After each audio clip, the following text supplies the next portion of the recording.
Au nom du Père et du Fils et du Saint-Esprit. S'il y avait une phrase peut-être à retenir dans ce que nous venons d'entendre, c'est cette phrase que dit Marie, « Quoi qu'ils vous disent, faites-le ». Tout est là, quoi qu'ils vous disent. Mais ce verbe faire, que l'on retrouve dès le début de la Genèse, faisons un Adam, dit Elohim, dans notre image, capable de notre ressemblance. Le verbe faire préside à ce verset et il rend compte d'une opération divine très distincte du verbe créer. Créer, c'est poser l'autre en face à face. Poser l'autre en face à face. Faire, c'est travailler cet autre que je suis avec sa collaboration. C'est ce qu'on appelle dans la théologie orthodoxe la synergie. C'est tout à fait différent, c'est-à-dire que l'homme est invité, il n'est pas obligé. Il est invité à entrer dans cette danse de la ressemblance. Et si la ressemblance n'est pas une danse, je me demande bien à quoi ça ressemble. L'homme, donc, est ce matériau travaillé par, je pense que c'est une expression d'Annick de Souzenel, l'artiste divin. L'artiste. Pas le mécanicien, l'artiste divin. Dieu est un artiste, voilà. Quelle révélation. Et il veut faire de chacun de nous, même si c'est un peu étonnant peut-être, il veut faire de chacun de nous un chef-d'œuvre. Unique, irremplaçable.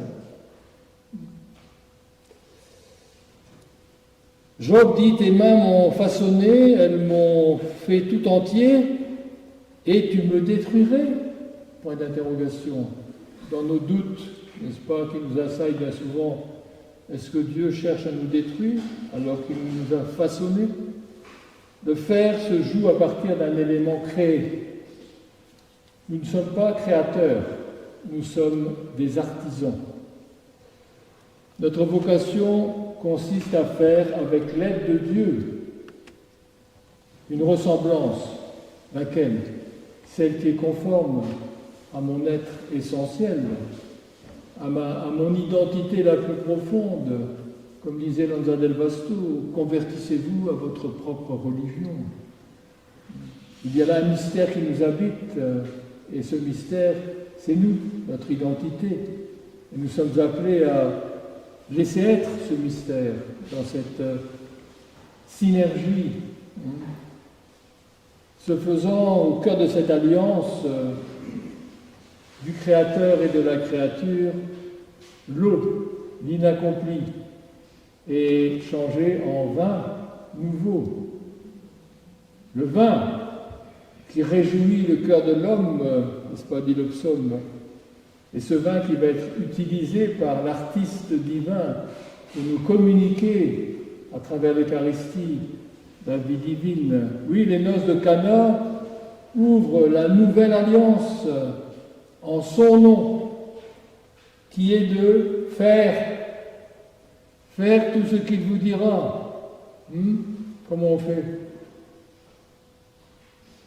On est obligé de mettre en pratique le premier commandement. C'est quoi? Schéma, la vigilance. Faites tout ce qu'il vous dira. Ben oui, mais il y a tellement de bruit là-dedans que ce qu'il me dit, ça rentre là, ça sort là. Au cœur même de notre quotidien. Au cœur même de notre quotidien. On ne s'en rend pas compte. Lanza del Vasto lui disait, n'est-ce pas, c'est une belle remarque qu'il fait sur les noces de Cana en disant « Miracle inaperçu dans le bruit du festin ». Miracle inaperçu dans le bruit du festin. Le bruit du festin, ce miracle inaperçu en nous. Et quand il a lieu, disait Lanza, ne loupez pas ça, c'est sa parole, c'est lui qui me parle.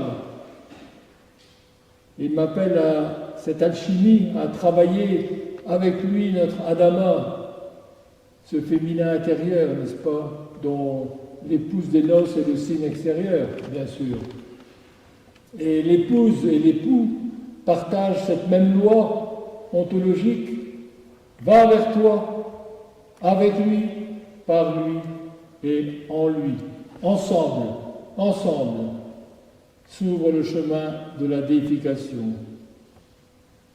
Alors dit-on que la première vertu dans le chemin spirituel, c'est l'humilité.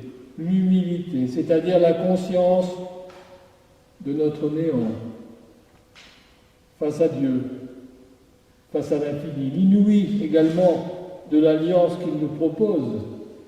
Peut-être qu'on peut prendre le temps de se mettre face à ce cadeau qu'est la vie, qui nous est donné à chaque instant.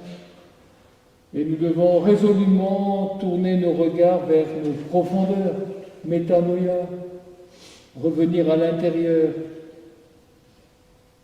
Mais bien sûr, on sait que cette intériorisation n'est pas sans danger. Tremendum facile aux hommes, mais il y a aussi du tremendum, la peur, ces animaux intérieurs, n'est-ce pas? Nous sommes invités à les nommer, nous sommes invités à les accueillir par la grâce de Dieu. Oui, devenir ce lieu d'accueil de toutes ces énergies, parce qu'il y a en chacun de nous, vous le savez, vous l'avez sans doute expérimenté, une jungle. Et dans cette jungle grouillent les animaux les plus sauvages.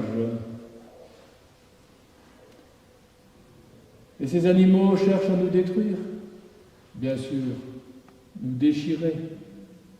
Alors, que faire devant ces agressions intérieures et les agressions extérieures que nous subissons, que nous vivons, même si quelquefois on met le couvercle, Peut-être une nouvelle attitude, une nouvelle manière d'être là, face aux agressions, justement. J'ai retrouvé cette petite phrase, cet petit exemple, n'est-ce pas? C'est l'histoire qu'on raconte à propos du Bouddha. Voilà que Bouddha se fait insulter et que quelqu'un lui crache dessus. Ça rappelle quelqu'un d'autre. Et Bouddha essuie le crachat en disant « Avez-vous quelque chose d'autre à me dire ?» Et l'homme réplique « Je viens de vous agresser, de vous cracher dessus, pourquoi n'êtes-vous pas en colère ou bouleversé? Non ?» Bouddha répondit « Je ne suis pas votre esclave. Que je me mette en colère ou pas, c'est mon choix. Mon mental n'est pas esclave de vos actes. Quelle clé! Mais pour arriver à ça, quelle ascèse! C'est aussi arrivé au curé d'Ars, n'est-ce pas? Quelqu'un est rentré chez lui un jour comme ça, il l'a insulté pendant 10 minutes. Il est resté sans verticalité, pas bronché, le curé d'Ars. Et le lendemain matin, il avait la figure couverte de boutons.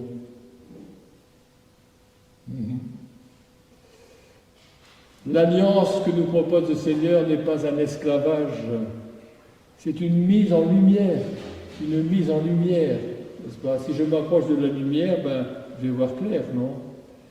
Cette lumière qui engendre l'homme à lui-même, c'est-à-dire qui lui permet d'accueillir ce qu'il est vraiment, en vérité, pas le personnage. Je crois que je suis ce que je pense que je suis, quelle catastrophe. Nous ne sommes ni esclaves de Dieu, ni des autres, ni de nous-mêmes. Et toute la création est un hymne à l'alliance de deux libertés. C'est normatif, n'est-ce pas? Et cette alliance, elle nous renvoie toujours à la même chose. Comment vivre cette alliance, si ce n'est dans la vigilance, dans l'écoute, dans la présence? Et le Christ nous pose toujours la même question. cette question dans Saint Jean, dès le début de l'Évangile, il nous la pose tout le temps. Mais enfin, que cherchez-vous? Vraiment, vraiment, ici, là, maintenant, là, qu'est-ce que je cherche? C'est ça la question. Que cherchez-vous vraiment dans ce moment, dans ce que je suis en train de faire? Est-ce que mon faire est dans cette synergie? Ou alors peut-être ailleurs. Mais revenir. La vie spirituelle, c'est un mouvement. Se reprendre, se reprendre, se reprendre, sans se décourager. Alors, peu à peu dans notre quotidien, l'eau de notre quotidien, n'est-ce pas, va se transformer. Peut-être... ça sonne, ça doit sans doute arrêter de prêcher. Voilà, l'eau du quotidien se transforme en vin. Tout le monde dit que c'est pas du vin d'ailleurs, c'est du champagne. Alors champagne pour tous, merci.